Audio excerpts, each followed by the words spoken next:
नमस्कार प्रणाम। हम खेसारी लाल यादव सबके बोल चुके बोल लगता नहीं। और हमने के जीवन में पेड़ के का अहमियत भाई कोरोना कल बता देला।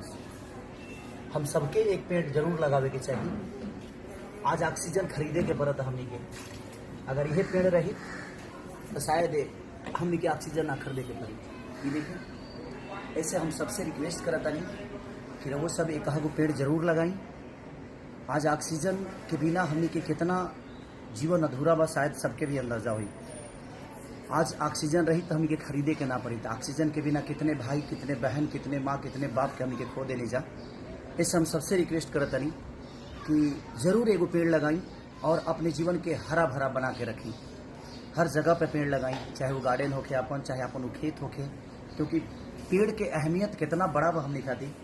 शायद अब की कोरोना काल में सबके समझ में आ गई हो कि ऑक्सीजन कितना जरूरत बा हमने खाती।